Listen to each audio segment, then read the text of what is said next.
Hi guys! Alam nyo na, pagka nakita ninyo, matik yan, magre-replant na namang lola at marami na namang delivery ng halaman.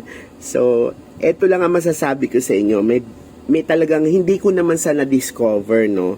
Pero talagang highly recommended ko na. Kasi ang lola, hindi magre-review ng isang produkto o hindi magbibigay ng peking review sa isang produkto at talagang tetestingin ko muna bago ko bigyan ng review. So ito na, introduce ko na to kasi talagang bonggang-bonggang-bongga papakita ko sa inyo talaga ang resulta nung ginamit ko to, ha.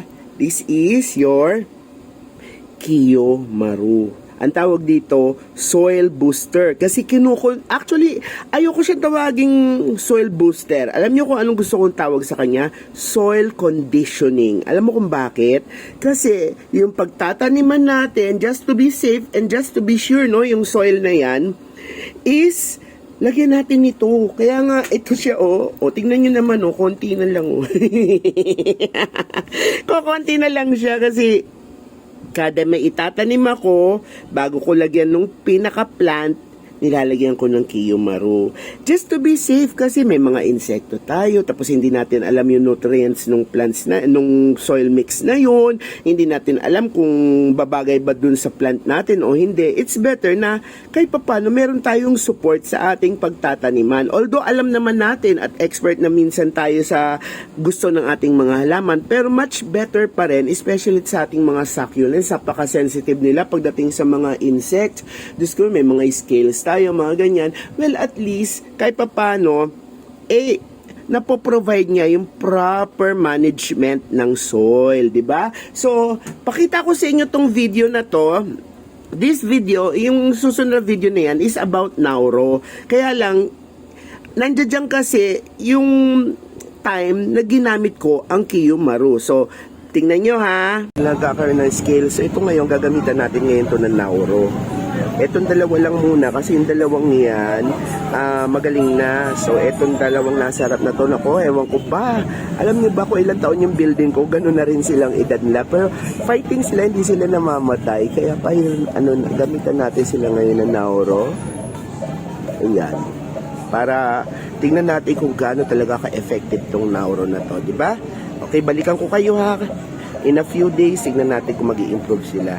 Ay, by the way, guys, gagamitan ko na rin sila ng Kiyo Maru. Okay? Okay guys, so tinignan nyo na yung video, nakita nyo na yung dalawang halaman doon. Actually, yung isang halaman doon, hindi masyadong nag-survive. Kasi kasalanan ko rin naman yon. Talagang masyado na siyang nadali ng mga insekto. Pero yung isa doon, guys, after using Nauro, and hindi lang Nauro kasi yung Nauro, nakailang Nauro na ako natanggal yung scale sa ibabaw. Yung mga insekto nawala. Pero hindi siya tumataba, hindi siya talaga nagso-survive. So sabi ko, teka nga muna, sabi ko dito sa video, gagamitin ko yung Kiyo Maru. Gamitin ko nga yung Kiyo Maru. Alam niyo ba kung ano na itsura niya ngayon? So ito yung Kiyo Maru. Ayan pagyayabang ko na yan, ha? Kasi tignan nyo na siya, Charan! Di ba? Halatang-halata yung pinanggalingan ng sakit niya, Tingnan nyo, ayan yung dati siya. Alam nyo, halos mamatay na to. Halos ang payat-payat na, pero tingnan nyo naman, nagkaroon pa siya ngayon ng maraming pups because of Kiyo Maru. So, ang ginawa ko sa kanya is ganito. Yung previous soil niya, hindi ko na ginamit. Nirepat ko siya doon sa may Kiyo Maru na soil ko. Yung, alam mo, madalas ang ginagawa ko ganito kukuha ko ng soil. Kasi nga gusto ko dry ang soil ko pag magre-repat ako. Ayoko ng wet. Kumuha ako ng soil.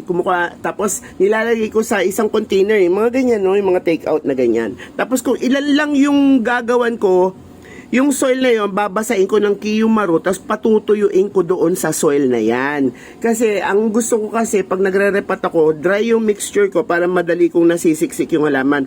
Ngayon, nag-experimentan lola, kaya kung mapapansin nyo, doon sa video, iba yung soil niya. Dito, iba na rin yung soil niya.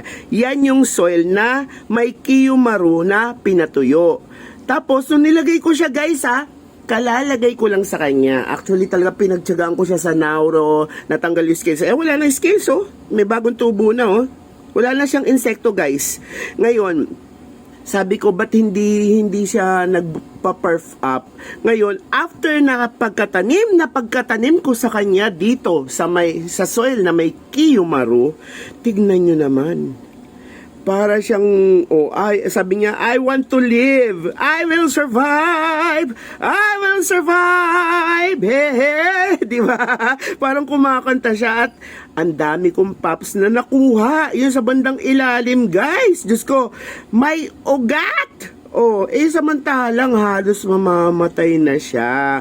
So, guys, highly recommended, ha? Yan ang resulta ng Kiyomaru. It's available po sa Shopee. Type nyo lang yung Kiyomaru. Punta kayo sa page doon ni Madam Flipay. Plants by Flipay. Actually, meron din sila sa Facebook. Nagla-live selling si Madam Flipay. You can always visit her Facebook, tapos dun pwede kayong umorder or magpasabay kayo sa Shopee kung may plan kayong in-order sa kanya by live, pwede nyong isabay pag umorder kayo ng Kiyomaru. It's for your soil management. Ayan ang resulta, oh. Di ba? May nanalo na naman. Okay, maraming salamat. If you like this kind of video na nagre-review ang Lola ng mga produkto for your plants, para sa ating plantito at plantita, at in my case, Plant Lola, please do like, share, subscribe to your Lola's channel, and hit that notification button. Pampalubog loob lang naman. Okay, maraming salamat po. At kung kayo'y nasa ibang platform, it's always your Lola with an H, Lolah, Bong Lim here saying happy plant, happy life.